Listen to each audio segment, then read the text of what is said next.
happening, people? Welcome back to the Brothers Geek Out channel for another episode of Fight Talk. Two brothers, we're going to talk some fights, as we always do, man. We had a nice UFC card this weekend. With some surprisingly, not surprisingly, but we had some good fights, some fighters that I enjoy following. And yeah, we're here to talk about it, give our thoughts, give our breakdowns, give our perspectives to BMAs, basic MMA analysts who love to give our thoughts on fights because we're fans of combat sport and whatnot. I wish we can watch it all day and talk about it like all day and then get paid for it, but that's not the reality. So we do the best we can. But on that note, I'm always joined by K West, who's still in Thailand. What's happening, bro? Yo, man, I'm doing really well. On that note of what you just said about like talking about fights all day, I remember somebody who, I mean, this is all alleged, right? But it was someone close to Bruce Lee, and he was like, "Yo, like if you either talk about fights or philosophy or whatever, Bruce Lee weren't interested in you." And I think you said the same thing as well. Like if people ain't talking about certain things, you're just like, "Oh, well, fuck it." Yeah, I'm like that with because I'm not the best social guy. So if I'm with a social group and they're talking some shit, I'm not interested. I do that with work all the time. Fucking up. When we go to work events and all people do is talk work, they talk connections with this person and this business and this event. I'm like, what the fuck are you talking about? I don't want to be here. And I just try to ease my way out on that, or I'm just find my way out basically. But if I'm at a work event, and the thing is with these work events, everyone's drinking. It's supposed to be a party, but they will talk work and bullshit. I'm like, why don't we talk something about that movie that came out or whatever, fights or whatever, like something else, but everyone wants to talk business and connections and they laugh about different things within, and I'm like, this is work just structure. not for me. Yeah, I'm like, this is not for me, man. I don't enjoy this at all. I'm like, maybe that's where you come in and you just drop like, yo, have you guys seen Dune 2? Have you seen Dune 2? I've tried. I have. Yes. Great movie. Yeah. I've tried. I end up looking like I end up making the conversation quiet, and then I feel awkward. I'm like, let me get the fuck out of here. I don't know what it is, man. I don't know what it is. Like, I don't. You know what it is? I know what it is. I don't belong in those crowds. That's what it is. So I just don't bother. No, man. Self-awareness. Self-awareness. You have to know where you need to be and where you're wanted. Go where you're wanted, where you're needed, right? And obviously in that situation, you probably turn up because you have to. Couple smiles, couple handshakes, and then no new contracts, no new business. All right, cool. Yeah, when the guys I used to watch UFC with in Singapore, like when we came to Sunday mornings, we'd get breakfast and watch UFC together. On it, I would travel from where I live to where we watch it, enjoy the fights. There'll be banter around the fights. That was enjoyable. But every time they asked me to come out on a Saturday night to go out, I was like, nah, guys, I'm not doing that. So I know it won't be fun for me. I know I won't enjoy it. But this, I can enjoy it because we've got something in common. We're enjoying the fights and it's good. We're getting breakfast and whatnot. But yeah, so it's just one of those things. Like we did back in Malaysia that time. Remember when Tyron got mollywopped? Yeah, exactly. From Maru Usman. Exactly. We were just like, oh shit. Goddamn. Exactly that, man. I mean, it's nice though on a Sunday morning, you know, being in Asia, watching the fights, getting breakfast and whatnot. It's nice doing it here as well, but it's a bit earlier, so I have to wake up earlier and whatnot. But yeah, it's nice doing it in the morning rather than 3 in the end. I think morning time is great, like Asia time. 3 in the morning sucks. So if you're in Europe, it just sucks. And then evening time in the US, I think that's perfect because on a Saturday night I could just be like, yeah, I want to chill at home, order some food, and watch some fight. That's the best, but we don't have that luxury. It's always morning from our side, so you know it is what it is. I hear that, man, but still, I would way prefer to wake up in the morning and watch the fight than have to stay up and you know pray that I'm not gonna miss the last bout because I've done that many a time now, and then you go on social media and you're like, oh and then that's it. Yeah, exactly. In the UK, it used to be tough. It used to be tough, and especially when I didn't have Fight Pass. But then if I was in the UK, I'll just record it on the TiVo, what you call it, man, the Virgin Box, whatever it's called. Okay, BT Sports, record that and then just watch it the next morning. But the problem is now in the UK, there's the kids, right? My nephews and nieces, Okay. They can watch it. I don't. It's not that. It's the distraction, and they want to watch their things, and I have to fight them. I'm like, no, man, it's uncle's time to watch TV. And then my little nephew's like, no, it's my TV. I'm like, you didn't pay for this. Get out of here. So we have beef around that, but Little man spends more time in at home than you do, so he it's does. his now. It is his TV. It's all of their TV. So the TV busted the other day, and they had to get it fixed. So they were out of the TV for like a month. And then Oh. it was cute. They got it fixed. My little niece, she's clapping. She's like a 1 year old, and she's like all clapping and whatnot. It's so cute, man. She acknowledged that it's working now. Oh my God, at that age they are sponges. What's new been happening? How's things with the mental, the therapy, the writing things down? Because I got some interesting something to Yeah. I mean, listen, I'm still doing it. Last week I didn't have a great week at all, to be honest with you. And I was just like, I didn't sleep well. I had road rage and screaming at people. My G-Man sleep, be out here. my sleep was proper shit last week, and that affected everything. And then that led to like self-criticism and whatnot. Even led to like, is this therapy shit even working? Obviously, it's my seventh session. So this is a long-term thing. It's like going to the gym 7 times and be like, why am I not muscly? So I get that. But I had a perspective of like, I don't know if this shit's working, but this week trying to change things, you know what I mean? It's all the sleep. It's always the sleep. And Yeah. I've tried to change things with my sleep. Obviously, I do so much things. I have an evening routine, switching off device, blah, blah, blah, blah, blah. I have all this sort of stuff. But one thing I'm doing now is I'm not going to bed at a scheduled time anymore unless I'm tired. So before, regardless if I'm sleepy or not, I'll be like, oh, it's 10:30. I need to get ready for bed, and then whatever. Now I'm just like, nah, fuck it, stay up. And if once you're tired, 11:30, 11, 12, whatever, then you go to bed. I don't, and then, but I How still is that wake up. working? I don't know. Oh, It's just been a couple of days, like really. So we'll see how it okay. goes. Okay. So And then I'll things wake are up on moving. schedule. Whatever time I need to wake up on schedule, and whatever I need to do for the day, I'll do it. I think the main things what I'm trying to accomplish in my mind is acceptance of the amount of sleep I get, whether it's 30 minutes in the night or 8 hours in the night. Accept it. Right. So it just depends. Yeah, you say that on Thursday, last week, Wednesday night, I literally watched the sun come up. There was zero sleep that whole night, considering my body was so tired throughout the week. I haven't slept well throughout the week. I've been training throughout the week. And that's what happens. Like I literally watched the sun come up the whole night. So this is what I'm saying when I say I don't sleep, I have shit nights of sleep. And when you think, oh, you might have a good one because you're so tired. No, my body does the complete opposite and I get zero sleep. So this is what I'm saying. Okay. Have you tried, right? I'm about to try it myself, but I thought of you. That's why I asked for the therapy stuff. Have you tried the whole writing something down 3 times, 6 times, 9 times, Nikolai Tesla approach? No, You what's ever tried that? that? What is that? Okay, so the idea is like that when you program your mind to say, "Oh, I don't want to be late today. I don't want to be late today. You're gonna be late, right? I'm driving. Oh my God, I want all the lights to be green so I can get on time. They're gonna be red, right? It's the opposite of what you want. So you kind of construct that and you write down. Let's say your goal is to get sleep. Okay, so you write down 3 times in the morning. I don't need any sleep. I don't need any sleep. I don't you do it 3 times then, 6 times in the afternoon, and 9 times at nighttime. And the idea is that because you kind of do the opposite of what or you write down the opposite of what you want, the universe will give you that in a some kind of a contradictory way. I've heard a lot about it before. It's a version of manifestation.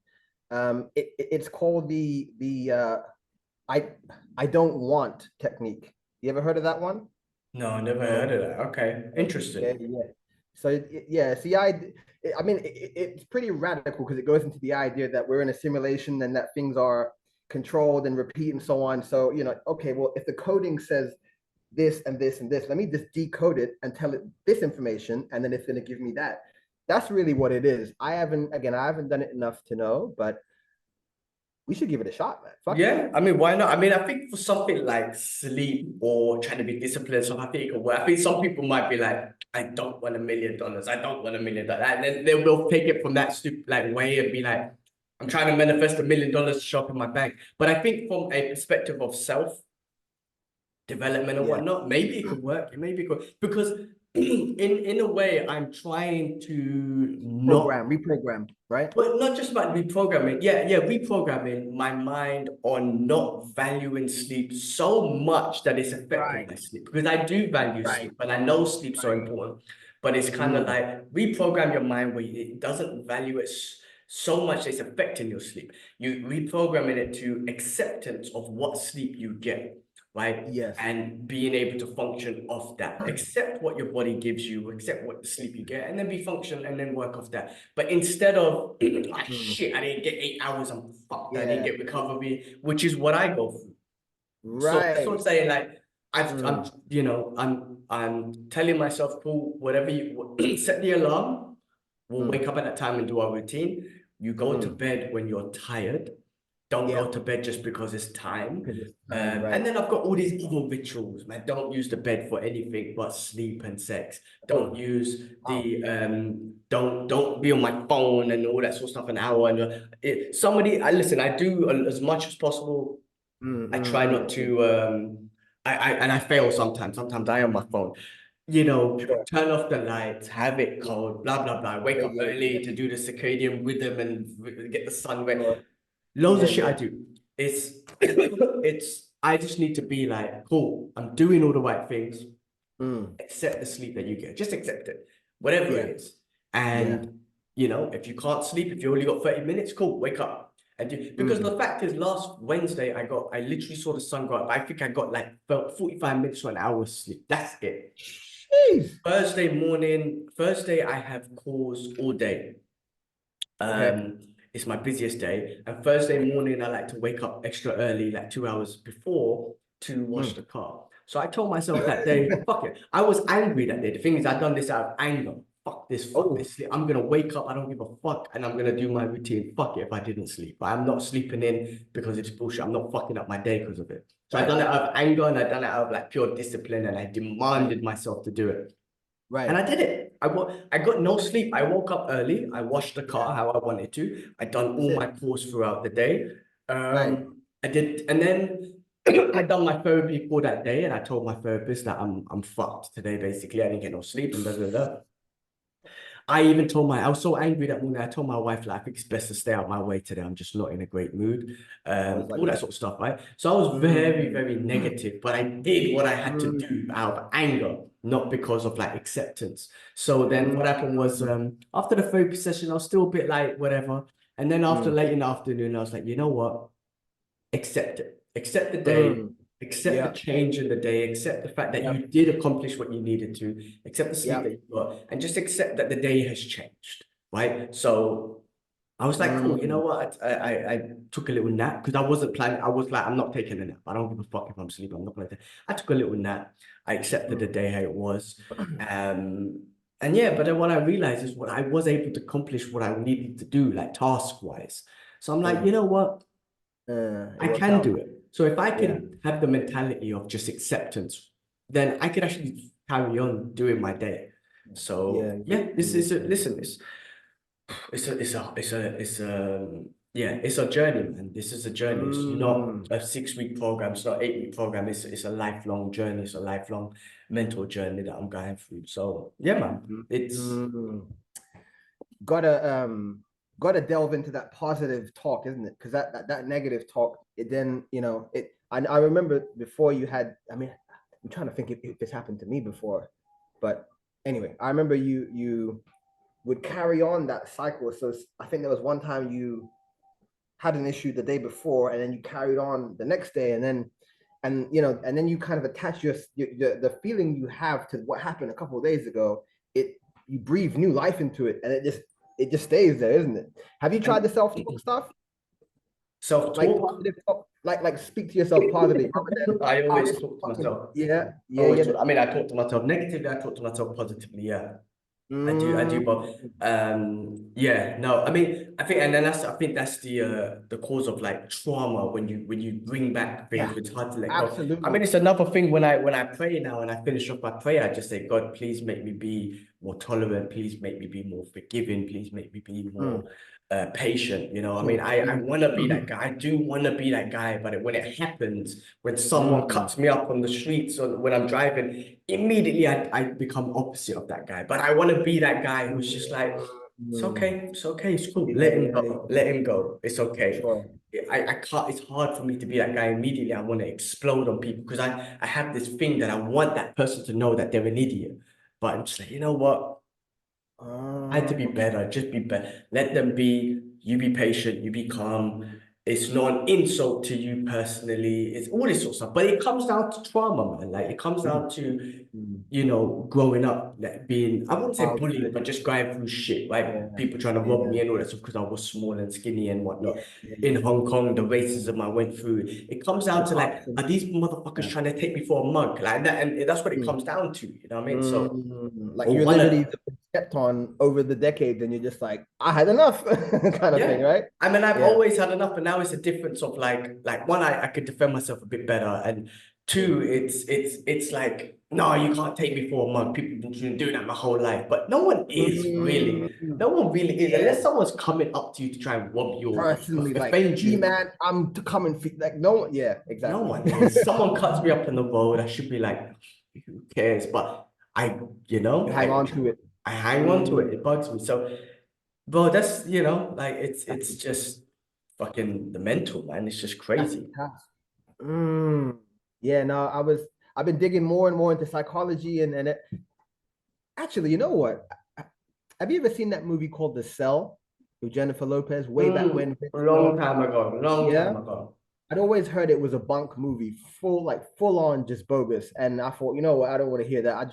I like the concept of the idea going into a psychopath serial killer's mind to try to understand, well, one, where this newest victim is that he's taken, and two, try to uncover, what it is that makes him that person.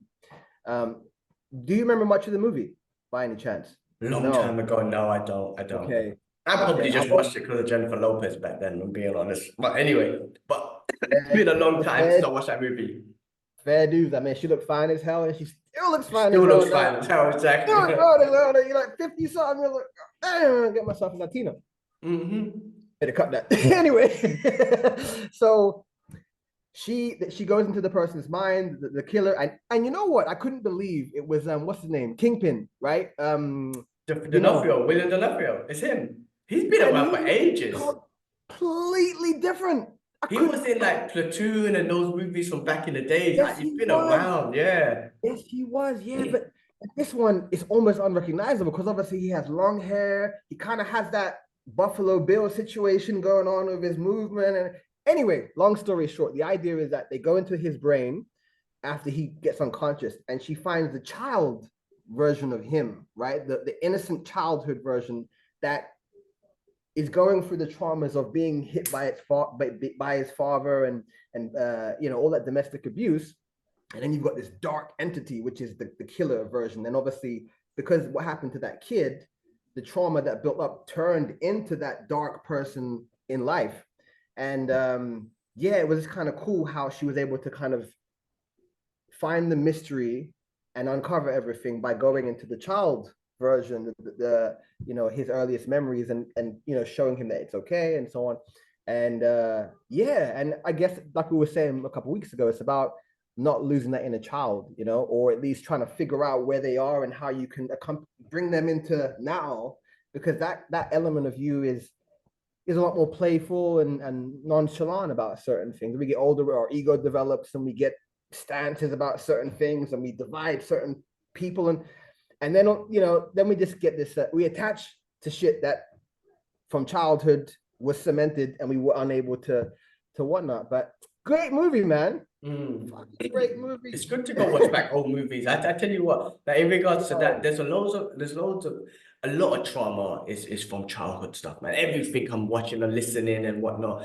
My therapist was talking about being more playful in life. Like we're so very, as adults, we have all these responsibilities, but you need to have time to plan. That's not playing video games. That's just being playful and creative with just playing or whatever, right? We don't have that as much, but yeah, a lot of traumas from childhood and stuff, man. Like I've been watching like Avatar, for example, which is on Netflix, which is really quite good. Oh, But have you finished it? no, I'm on the last episode, so I'll finish that this week. But I never. What I was saying is like there's parts of that where each of the kids have their own. Even the characters have their own past traumas. Everything is related to the past, and that's what it is with us humans. And it's just about yeah, it's Breaking that chain, because then like when I watched The Matrix all these years ago, many years ago, I think I said to you before, and I was like, oh yes, action is dodging bullets and whatever. And then later on, you realize it's a documentary about life and philosophy and different fifth and ninth dimensions and all this kind of thing.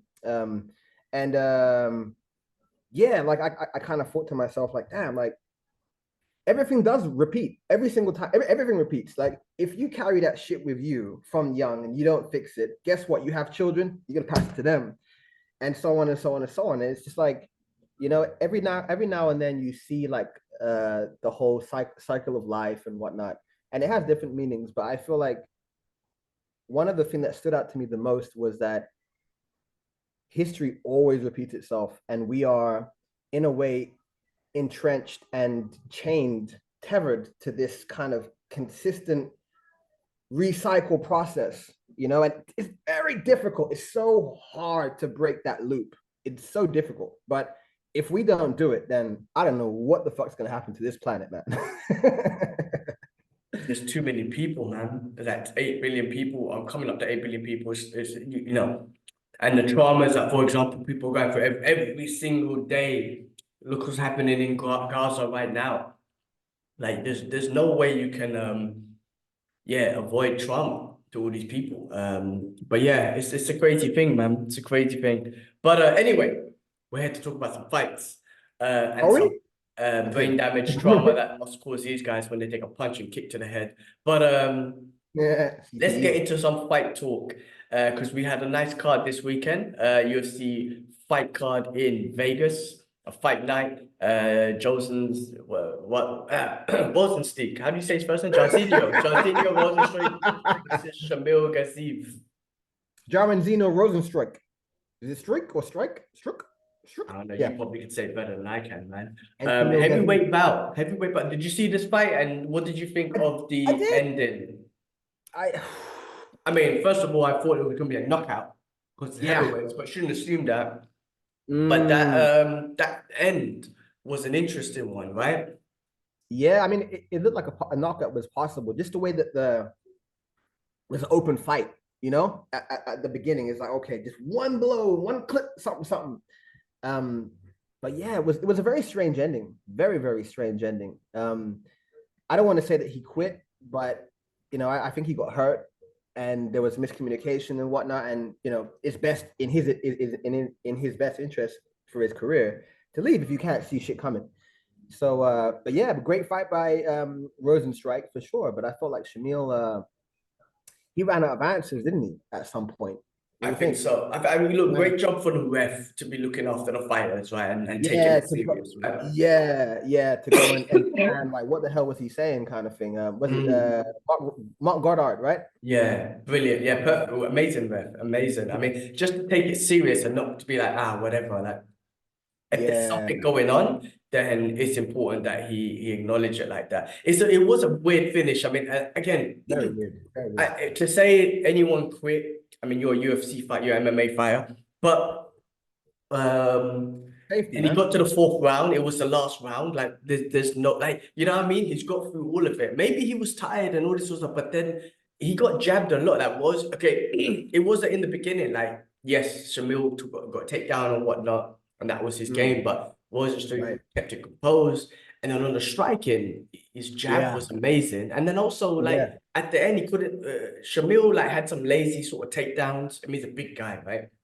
Not takedowns, but entries and whatnot. And then Rozenstruik was able to kind of defend those, and I'm sure that gassed out Shamil a lot. And obviously, tired, the heavyweights and all that sort of stuff. It looked like Shamil was using his breathing out his mouth from that round 2 or whatnot. So of course he was very tired. His mouth guard seemed like it was basic. It fell out a couple times, I think, or whatnot.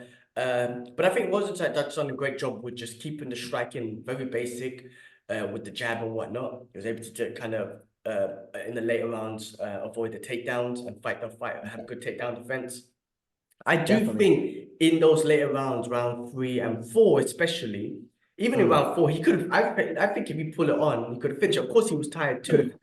You know, there's a cardio thing there. He didn't want to gas himself out either. But if he put it on, I think he could have finished Shamil. And I think Shamil was like, what was he like, 13-0 and a bunch of first round finishes and all that sort of stuff. So, you know, that's my next point.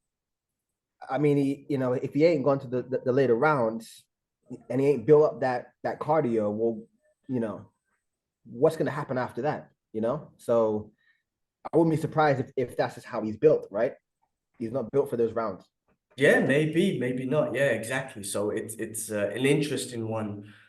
For him, it doesn't run off any hype because there was a lot of hype behind him because all these finishes and everything. But it's just, it's an improvement. You got to work. Like you got to the number 12 ranked individual to break into the top 10 and whatnot. This was a good test. I got to go back to the drawing board and try and figure this. Take it to the next level and whatnot. My man's got to do some road work for real because in pretty much 10 of his last fights, they've all been first round finishes. He's had at least 7 first round finishes, and then about that. So that's what it is, man. I think that's what it is. He's not built for that right now. Yeah, I mean, there's work to be. He's just got to figure that out, basically, especially in a 5-round fight, right? That's where the championship bouts are, and you can't just expect to finish everyone in the first round. And I think a lot of these guys coming from this region and whatnot, you've seen a lot of them, right? I can't remember the guy who fought Sean Strickland like a couple fights ago, who exploded on Sean Strickland in the first round, trying to finish and whatnot, and then Strickland just kind of kept composed and took him out. It was yeah, I think that's it. Yeah. Same we spoke about. Same with Khamzat Chimaev. Like he explodes in the first round, and then we saw with that Kamaru Usman fight, we don't know what could have happened if it was a 5-round fight, right? Because Kamaru was putting it back on him in round 3 and whatnot. So what happens if it's a 5-round fight? So it's all about like the explosion stuff works in your first parts of the career. But once you start climbing that ladder, you need to have that level of pace. And just remember, I'm a middleweight, right? I'm not flyweight. You got to tell yourself, hold on a minute. I just saw like Demetrius Johnson or whoever fight before me. Let me go with no. I'm a middleweight. Yeah, exactly. And even with the flyweights, like they have a faster pace, but they have a pace. It's not the most 100% accelerated pace, but they have a faster pace because obviously they're smaller and shit. I should be like that, but I freaking gas out quick these days, man. How much road work do you do? Like, or how much like I don't run I don't run anymore. No, I don't run anymore. One, my knees, 2 of timing and stuff like that. I don't want to actually add extra damage, I guess, on my knees and whatnot. So I don't do much cardio. My cardio mostly is the martial art classes. It's the martial art. I do it in the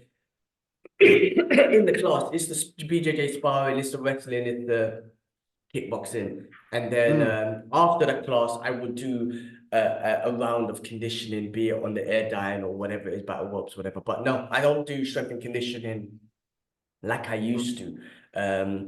Why? No, it's not. It's just time. One is timing. I want to spend more time on the longevity training. So I would rather pull the sled backwards for 10 minutes than do or whatever. Like I would rather do longevity exercises for my show. Whatever. That's more important to me now than bulking or conditioning is still there. I can still kind of keep up, but I'm not competing. I'm not trying to whatever. So I'm just like, I could do the class. I'm not do one sparring class, and I'm like, one sparring, I can do the freaking class. So that's all I need. I'm not looking to fight or anything. So no, I think it's good. I think it's fine for me. I don't need to build. But I mean, I do a strength and conditioning session on Friday mornings, Oh, just yeah. once a week. And the other ones is, like I said, it's all longevity training at the gym. But yeah, no, it's yeah, back to these guys anyway. But yeah, heavyweight. Gaziev, I think he showed a great display of composure and striking, man. I think that was great. Just to kind of keep his composure and just keep it basic with the jab, because his jab was landing all night. Oh man, I remember when he first came in, he had so much promise. He beat Derek Lewis, then he got smashed by or he beat Derek Lewis. Did he beat Alistair Overeem as well? Let me check. But he came in with a lot of promise as a kickboxer, right? Or at least he had some prestige in another organization, and then he kind of staggered. So maybe second wind. Who knows? Well, he called out Ngannou, right? He was one of the first guys calling out Ngannou, and then what before? No, in the UFC, right? Wasn't it him that called out Ngannou, and Ngannou just kind of smashed him in the first round when it was like, you remember? Was it him? I swear it was Rozenstruik.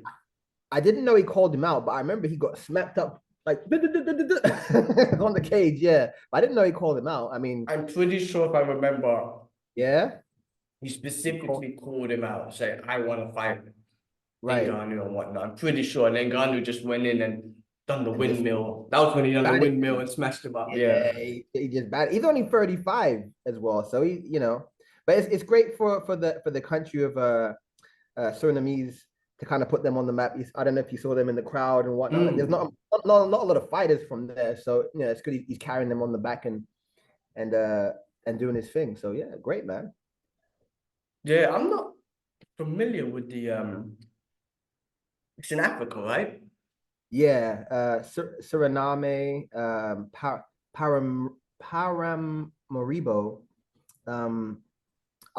There's a lot of well-known football players from the Dutch area that are from there, like Edgar Davids and whatnot.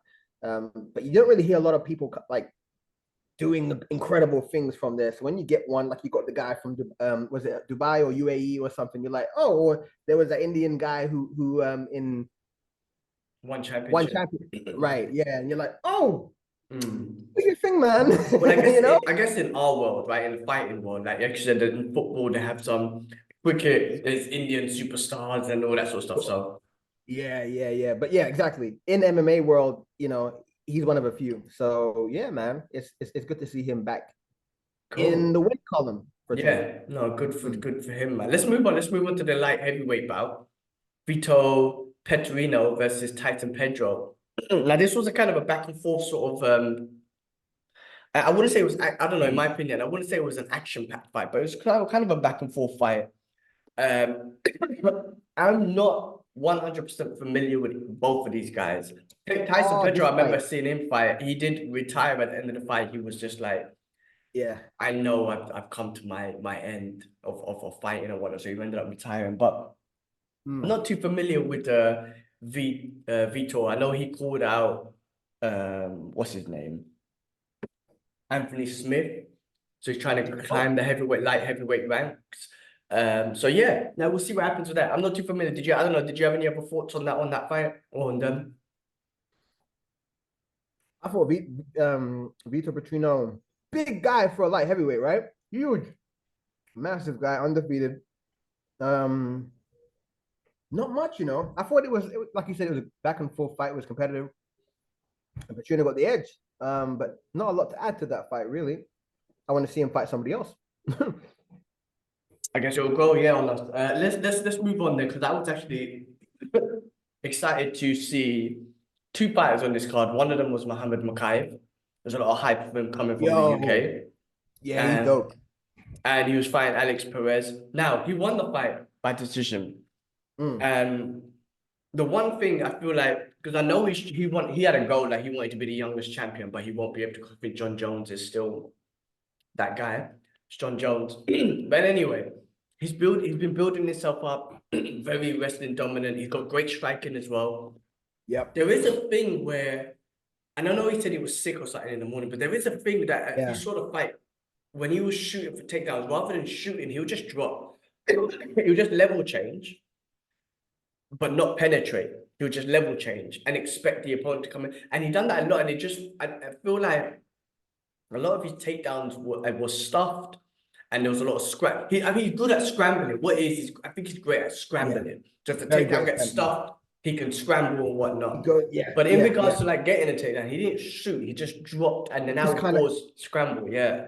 I remember that. Yeah, that was unusual. Like, why do you think he did that? Was that just his way of entry, or do you think that like because of injury? Maybe. What do you think? Daniel Cormier was talking about it, like he was talking about it, like why is he just dropping at one? So I don't know. I don't know. I don't know if it's tiring or whatnot. So I mean, look, I mean, his pace is great in the beginning and whatnot. I'm not saying he fades or whatnot, but that sort of entry, that sort of because he's done it a lot. He done it a lot in the third round, and it's kind of like, you know what's dangerous?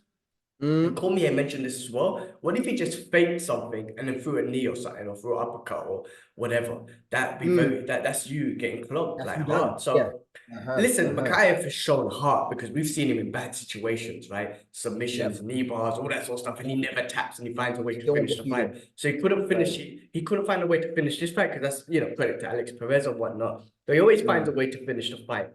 But going on to that higher level of champion and whatnot. Yeah. Better 5-round fight. Yeah, like the pace. He's got to work on them entries. You're right. Like you're absolutely right. So let's see if he watches the tape, changes things, recollaborates what he needs to do, and work on the entries because higher competition is higher skilled and he won't last. He's got great wrestling though, because Cormier geeks out when he, because Cormier's a wrestling, obviously. So when Cormier sees certain techniques that nobody else sees, and it's so good to have Cormier talking about it because he geeks out, and you're like, and then because I don't know nothing about wrestling, so when he geeks out, I'm like, oh, what's he talking about? And you get, and I'm like, oh, he's educating me, and I genuinely want to know what he's geeking out about.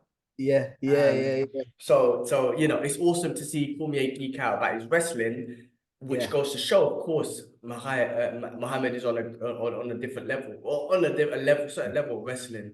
That he can impose on his opponents. But we'll see what happens. Look, Ramadan's coming up, so them guys, they don't take time off, but they definitely gonna be training during Ramadan. But that's focus for them now. And then after Ramadan, we'll see what happens with them guys. Well, moving on. Oh, sorry. A nice high kick as well. I was gonna say, like early on, he threw a nice high kick out of nowhere. I was like, oh, like he's elusive. I think he needs to believe in his striking a bit more as well. Why do you think that? He doesn't throw enough, or I don't think he throws. It's not that I don't think he throws enough. I think if he commits to his striking and using that to entry, there's a lot more. Rather than, you know what I mean? He can. There's something there that he can definitely use his striking to entry. Man. But let's talk about the next fight, because to be honest with you, for me, this was the fight for me, man. This was the one that I wanted to watch because I'm a fan of Umar Nurmagomedov, obviously because of because of the name, and two, I just find his wrestling dominance, which he showed in this fight, or his dominance in general, exciting. Because with Khabib, when he came in, he was like, oh, who's this guy? And then you follow his journey, and then eventually I became such a big fan. With Umar, I'm like, oh, there's already an expectation of like, oh, this guy's already dominant. He's got the Nurmagomedov name. Let's follow him from the beginning and let's see where he takes us or whatnot. Bro, so you saw this fight, that beginning? I saw this fight. Yes, I did. So his opponent, Buzzcat, who came in last, one from the first fight in the UFC, they brought him in.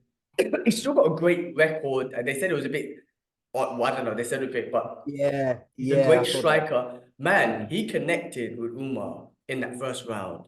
And Umar said it himself, like, I went to sleep and he woke. But what I thought was amazing, like, okay, cool. He got hit by someone that's not in the UFC. People might criticize, the guy wasn't even in the UFC and you got almost knocked out. Why? People do that, right? But what was amazing is, one, we saw Umar overcome adversity, and two, not just overcome adversity and go to his base of wrestling for defense. He immediately turned it into the offense and freaking dominated, right? As soon as he got clipped, he went down, whatever happened, he grabbed the single. And talk about Cormier geeking out. Cormier geeked out about what he did. Now, I don't know what. I listened to Cormier, but I don't know what he did. But Oh, Cormier geeked yes. out about the Yes, technique he that Umar did. did to get the single. Yes, he did. Yeah, and then even when they done the replay, Yeah. Cormier And got they wouldn't upset. bring it. Yeah, Yeah. they showed the replay of the knockdown, but they didn't show Yeah. the replay of the takedown. And Cormier's like, Yeah. you didn't even show. Like, that's how much of this technique, like of a wrestling dominance and technique that Umar and these guys have, where Cormier just geeks out. And you should allow Cormier to go through that takedown. You know what I mean? They should have done the replay and allow Cormier to take it. Yeah. Educate the fans more, like let him geek out. Because I'm interested. I'm like, oh, we'll see. What we know he's a wrestling dominant guy. But there's so much little intricate techniques to taking someone down, especially if whatever he did for Cormier to geek out like that. It's like let Cormier geek out, let him take us through it. But what we saw, like I say, he overcame adversity and There it he is. dominated Massively. And yeah, we always knew that he had that base, and we were saying before that whenever you get in trouble, because they've been drilling this for decades and in their sleep and while they're eating and while they're praying and whatnot, anything that happens that's chaotic for them, when you even give them an ounce of a limb, they on your shit. And that's exactly what he did. Because like you said, he was out of it and he just unconsciously went for that, automatically got into dominant position. It was beautiful. It was beautiful. Like like I said, it wasn't even hold up, let me recover. It was an offense, like overcoming adversity with an offense. It's like, wow. I mean, that's how you know that they're like I said, this is their base, man. And you always fall back to your base. And talking about striking into shooting, incredible, setting up your shots with track. He done some beautiful ones, man, and so fast. I remember there was one. I mean, there was one jab that he threw and he immediately shot, and it was so quick. And credit to Buzzcat, who just came in.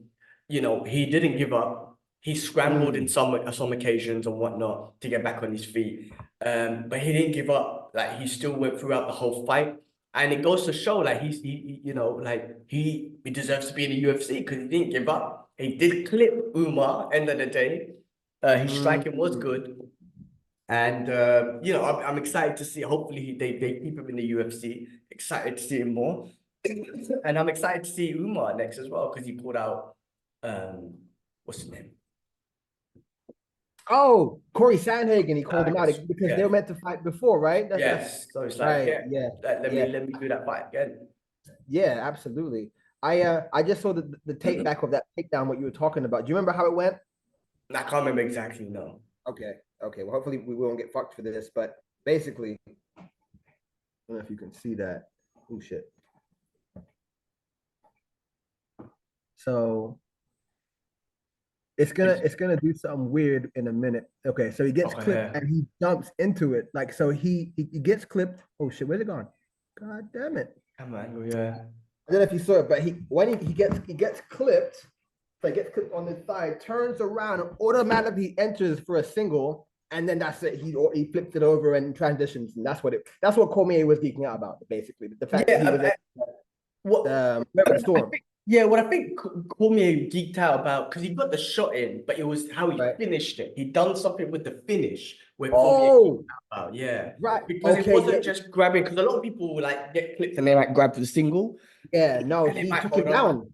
He took him down, but he done some technique that Cormier explained that was where he geeked out because it was some amazing whatever he did. I wish they had a replay of that. But that was I mean, listen, he trains with them guys. Man, of course his wrestling is gonna be next level.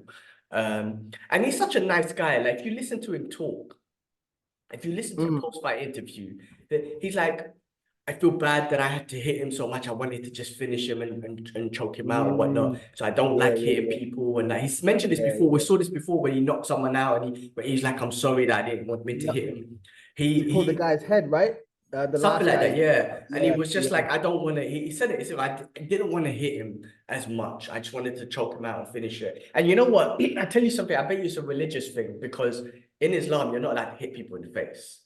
So there's I've seen some Islamic fighting ones that they do like, but whatever, and it's just body shots and whatnot. You're not allowed to Oh, strike to the face. So I think why? that's what it is. What's It's well, what's the it's story just behind? You know? I don't know the story, but it's just Oh, like no. you're not supposed to hit people, isn't it? Right? I guess it's one of those just normal things. Don't hit people.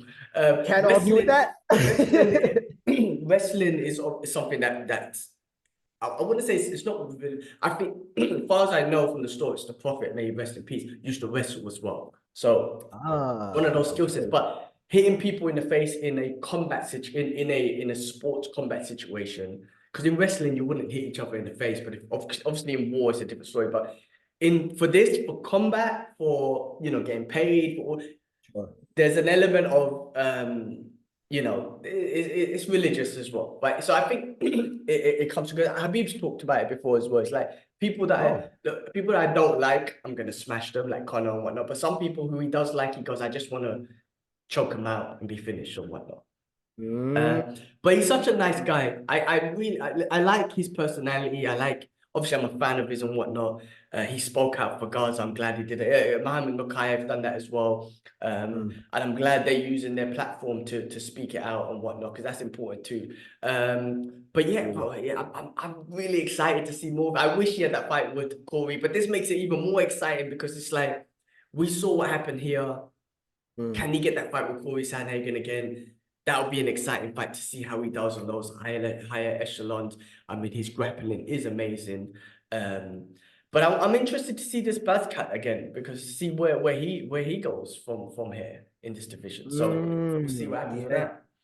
Yeah, we've got two exciting fighters for real. And oh shit. And I mean, this year is going to be fun for that division.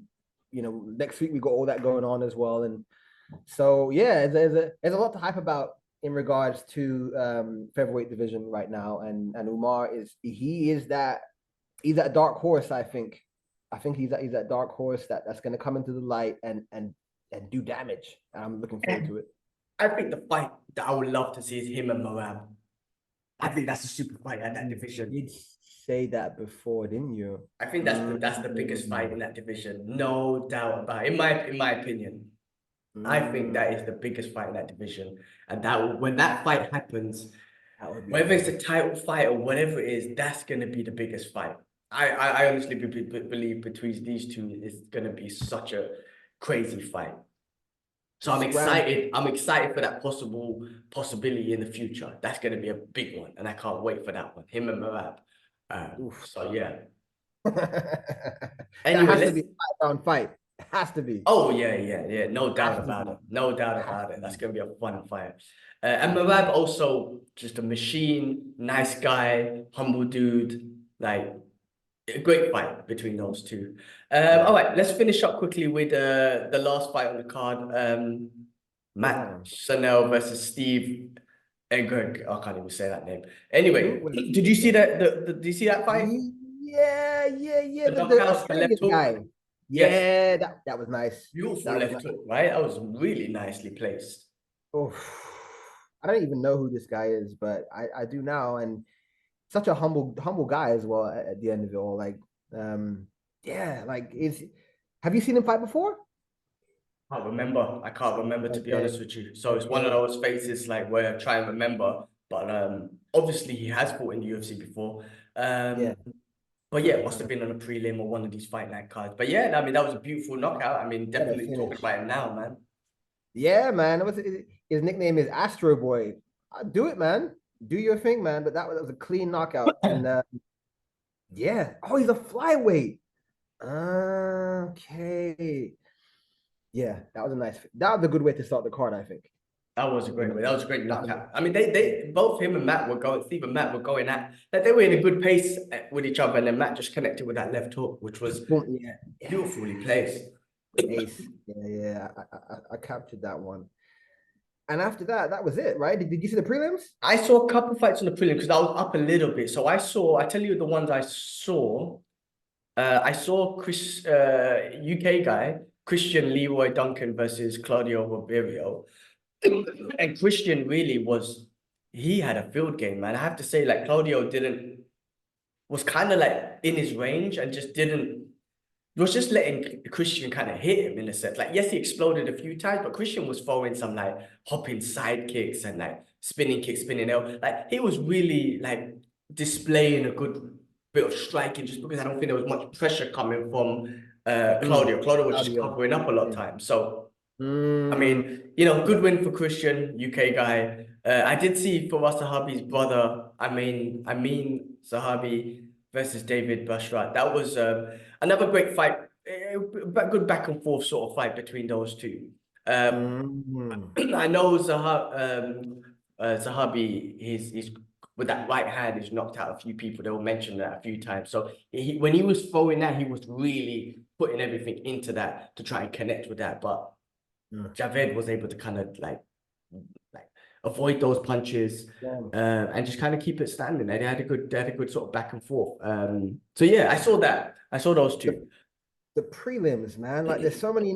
I need to go watch the prelims because there's about 4 knockouts in the prelims. I only saw. Oh no, I didn't see none of them. But I heard about Vinicius Oliveira one, and he ended up winning 2 awards: Fight of the Night and Performance of the Night. That knee, right? Was that the It was knee? in, yeah, The the flying flying knee? knee. Yes. Yeah. All I saw was Bernardo's corpse just like crumpled over, and I was like, I gotta see how that shit happened. I saw the replay of that. I saw the Okay. replay of that, and yeah, it was. I can't remember exactly they had a little exchange, and then Bernardo kind of like went back to the cage. There was a little spin around. By the time he was turning around, like very not lazily, but almost like, oh, we're gonna have a little break off right now. Oliveira just was running in already with that flying knee. It was actually beautifully placed. Oh, okay. I need to go and see that as well then. Damn. Yeah. Fight of the night and performance of the night. So I do need to check that fight out as well if it's fight of the night as well. So it must have been a lot Yeah. of back and forth. Double down, man. Double. But yeah, no, that was a really great card all in all. I mean, I didn't watch the rest of them, but I had a lot of fun with that one. Definitely, No, definitely. Well, let's move on to next week's card because that's an exciting one. UFC 299. Let's try and do a watch along, right? So I'll message in the group, man. We're talking about this fun fight, man. It's starting. What time does it start? 7 a.m. my time, which is usual, I guess. But Sean O'Malley versus Marlon Vera. I mean, fun fight. We saw what happened in the first fight.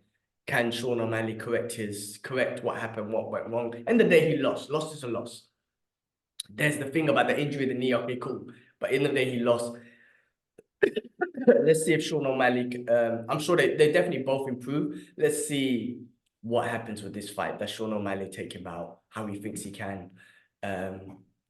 Or does Marlon Vera does what he did last time, which throw the leg kicks and see what happens? So we'll. there's a lot riding on like there's a lot of people that have a lot on stake on this card, right? Like Sean O'Malley first title defense, right? And he is like, believe it, like however you want to put it, he's the poster boy, right? UFC banked on him because of what he does in the cage and his style and whatnot. So he has to prove, he needs to be able to cement that. So he's got a lot to lose in this one. Obviously everybody does. It's a fight. We're here to make money, of course, but he has a lot to prove, to lose on this one. So yeah. We'll see what happens, man. Fun fight. I mean, again, another person that you mentioned that might have a lot on the line is Dustin Poirier putting it up. Yo, he's never lost 2 fights in a row. Did you know about that? No, I heard it on the they're talking about on the fight. What do you call it? The fight promotion thing. What's the video that they have? Well, they talked about, okay, I heard it from something else. I didn't even know that myself, but he like him allowing this guy to come from wherever he came from. Is he 11th place? Well, this is what I'm Benoit saying. Right. Yeah, that's and that guy beat some next dude with a head kick. You know what I'm saying? So He's dangerous. He's definitely dangerous, and people like he's one of those up and coming guys. For Poirier to take, I mean, one, it goes to show Poirier, like, I'll fight anyone, fuck it. And I'm 2, surprised like, Poirier that. yeah, I mean, a little bit. Because remember, he talked about money fights at one point. Sorry to cut you. He's talking about money fights. Remember, I want to fight the people that belt or whatever. And then he took this one. So I want to hear what his thought process was behind that.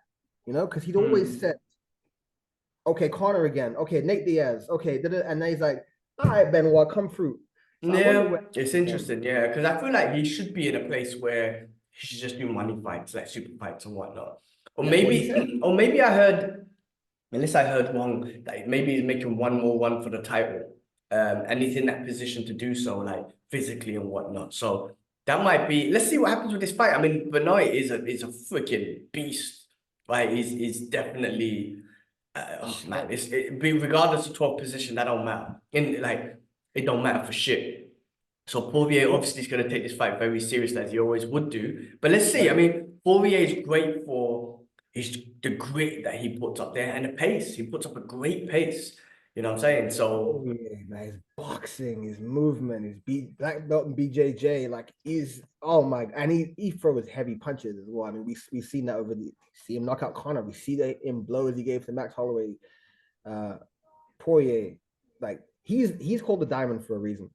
100%, 100%. And he's a nice guy. He does a lot of charity. I'm not sure a lot of people do, but he does a lot of charity work. Like, you've got to love the character that he is, the person that he is.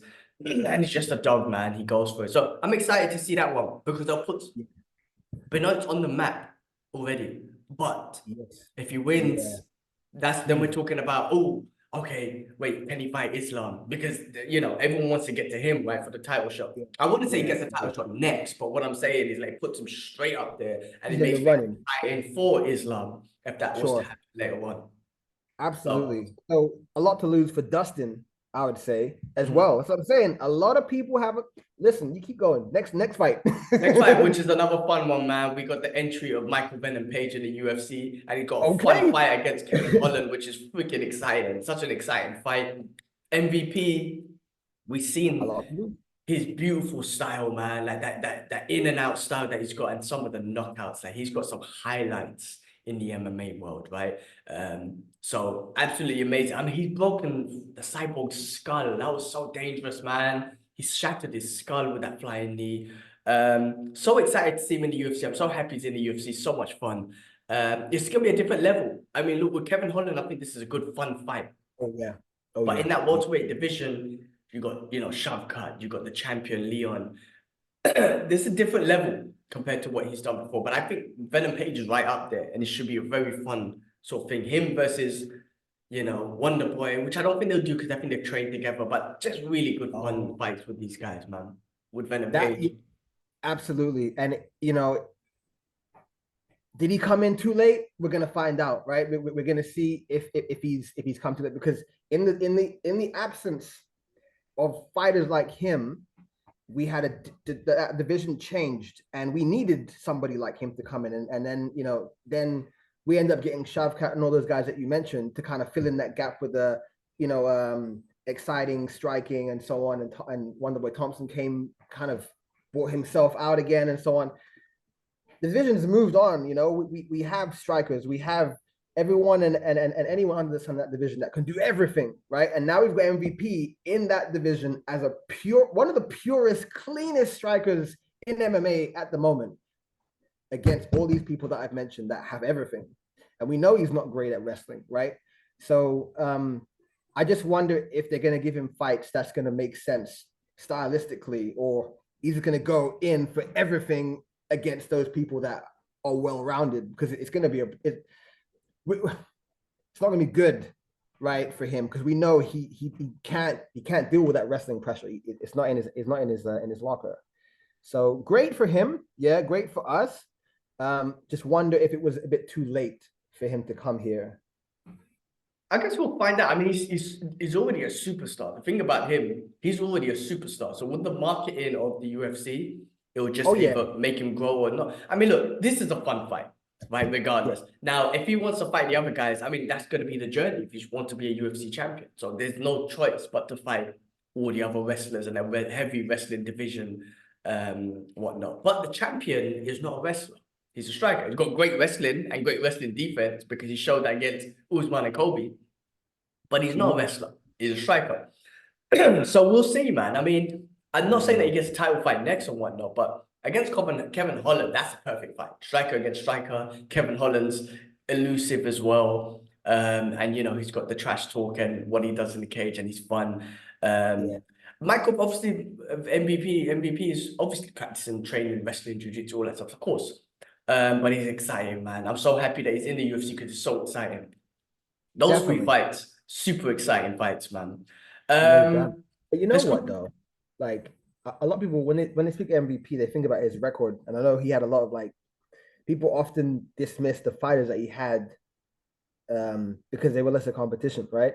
So yeah, like he is, of course, like he's a TikTok global highlight reel of a knockout star, yeah, and that's incredible. But we're gonna really see what he's capable of because if you look at his record of fighters, yeah, of course, some of them are very impressive and some of them not so much, right? In UFC, you only have impressive, so yeah, he had a lot to prove. Yeah, we'll see, man. We'll see. I mean, he's definitely exciting, regardless of people he's fought or whatnot. He's definitely expressed a form of martial arts or form of his style that's going to be interesting in this division in the UFC. Football No doubt, striking, that's so fun. An in and no out doubt. movement. He's got this explosive karate in and out movement. We'll see how it does against the top sort of dudes in the UFC. We'll see how it does against Kevin Holland. We'll start from there and see how it Mm, is. So it's exciting, man. no doubt. Um, Kevin Hart is a decent wrestler too. Well, after his ass kicked, remember he went to AKA and went to go and wrestle to go and yeah. sharpen up. Yeah, exactly. I mean, he acknowledged that he needs to fix up his wrestling, Yeah, and he's definitely doing it, right? He's definitely yeah, training, but yeah. it's not On a the thing that day, you could man. just, yeah. Mm. Let's quickly go through the rest of the card. You got Gilbert Burns versus Jack Della Maddela. Yo, that's another one. Mm. That's another like Gilbert Burns, right? This Like he's whole got a lot to card, lose.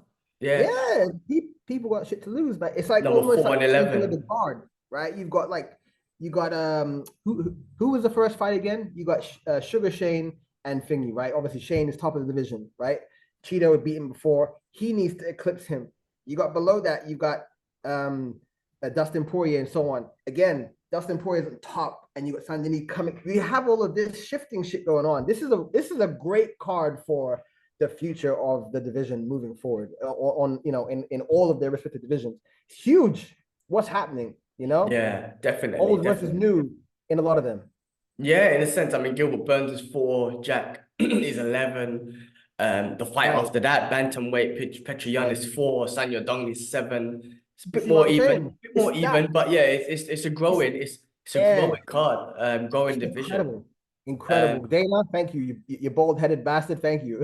yeah, it's amazing, but this is a fucking amazing, fun card, man. Oh I fuck, mean, man! prelims, you Wow. got Curtis Blades, Jalil versus Jalil Almeida, Yeah. right?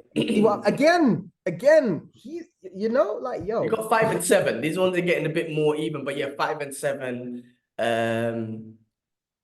Macy Barber's fighting. Who else you got? You got oh wow. Gamrot versus Rafael dos Anjos. Yeah, Um, again, somebody he was ex-champion at one point. yeah, Gamrot yeah, but never he's been number there. 11 now, and Gamrot's 6. So I mean, the Wow. number I think Right. Yeah. Rafael's already gone from there. Yeah. Pedro Muniz is fighting Kayla Phillips. I haven't heard of Kayla Phillips, but Pedro's 12. Kayla's not ranked, so that's something So there. leaving away the ranks completely, wholeheartedly, is old versus new, right? We got a whole lot of stalwarts that's been in the division most of it mostly, right? And they've proved themselves against newcomers that are just breaking in. That's what I mean. The numbers are there too, but it's more that new versus Yeah, old. yeah. No, definitely the main card looks in that sort of Mm, direction and whatnot. mm. Yeah, man. Who else you got in this card? You got Michael Shelton Almeida. Pereira, Who? Michael Pereira, Oh shit. Michelle Pereira. How do you say his Yeah, name? I know Yeah, him. I know him, the madman. crazy capoeira flipping Yeah. dude. Okay. You got Ion Chibudlai, the one who always goes crazy, the Hulk guy. Oh, the Romanian Early, guy, early, yeah? yeah, early Moldova guy. Yeah, early prelims. Where is he? Let me see him. Yeah, man, fun card. Let's do a watch along. I mean, for the main card anyway, at least, and we'll have to catch up on the prelims after. But watch along. I will message you and Yusuf. We'll try and get that done. But let's do that because this is gonna be a fun one to watch live. Even Petri, can you believe that he was where Sugar Shane was just a year and a half ago or whatever it was, and now he's like he's collected about 4 losses in a row. It's crazy how It time goes. happens, man. Yeah, it's crazy how time Yeah, goes. It's crazy how this sport changes, man. yeah. Like with certain individuals, man. Um, That is yeah. he had that Fedor. I mean, no expression, calm, collective, friendly, polite, but I'll murder you. And then it just It went boom, down with you that know. fight with Aljamain, like that knee, because he was winning that fight, and then He he was threw winning that that fight. knee, and Yeah, then it all went away. And then the second heavy. fight, Yeah, Aljo dominated with the grappling and dominated. whatnot. Yeah, So, it's really I weird. mean, It's really weird. it happens, I guess. I mean, listen, it's a fight game. You're putting your body on the line. Yeah, it's something. It's different, man. It's different. I think it's one of the most extreme forms of sport and expression, and there's so much behind it. Even though there's loads of sports and high athletes, it's just literally, you're using your skills to hurt the other person, really. Yeah, but it's just how fast he came and went. That's what I'm getting at. Like, of course, it's violence, yeah. We enjoy it, but it's just how quickly he was there, and then all of a sudden he's like, poof, he's gone. It's like this sport moves even faster than you believe it Oh does. yeah, definitely, definitely. Because Cool, I thought he was man. going to be there for a good couple years, and then boom. So yeah, Yeah, you never know. Like I say, you never know with the individuals, man. You just never know. All right, cool, man. Well, look, we've gone through a lot today. Next week's card should be a fun one. Um, yeah, anything else before we I got something for call you. it a day? Yeah, sure. Junior Dos Santos beat Alan Belcher. Remember Alan Belcher? He used to be like a bantamweight, welterweight, whatever. Went to bare knuckle boxing. He fought Junior Dos Santos, bantamweight. no, It no, can't no, have no. been. Alan Belcher. Alan Yeah. Belcher. Do you remember him? Yeah, but didn't you just say he used to be a bantamweight? Alan Belcher used to be a low weight. Not maybe not bantamweight, but he used to be a lower weight. Alan Belcher. Okay. No, Definitely not bantam. I mean, to fight Junior Dos Santos, which is heavyweight, it must have been like middle or light heavyweight. I don't. I remember he fought. What's his name? Is what he fought. Sexy Armor once upon a time, way back when. You know him talking So about. it's got to be middleweight then, right? It's got to be middleweight. I mean, Let like me see. to go up Because to now fight heavyweight. he's fucking like that now, yeah. Okay, Right? looks. Okay, so to get the record straight, oh shit. He used to be middleweight, light heavyweight. Okay, fine. So he was in that. Anyway, he got smashed to pieces by Junior Dos Santos in Game Bred Bare Knuckle MMA title for the belt, actually, for the belt. So that happened.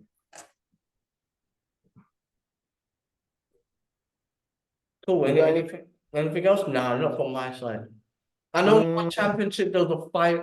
There was a freeweight that someone became a free champion division, heavy, light heavyweight, and I middle need Russian to dude. watch. But I'm not too familiar. Okay, no, I need to watch the last one. I haven't seen that one. Alex Pereira wants to train with Izzy.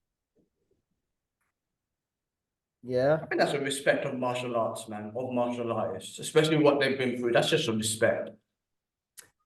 massively because there's so much they could learn from each other, isn't it? You know, like they've both tasted each other's skills and been been on the other end of it, so they could make something really beautiful for each other from that. But yeah, and also Alex has put the title out in a sense and said, hey, like let's do this and then let's fight for this because I still want to get back on you for the MMA that you beat me last time.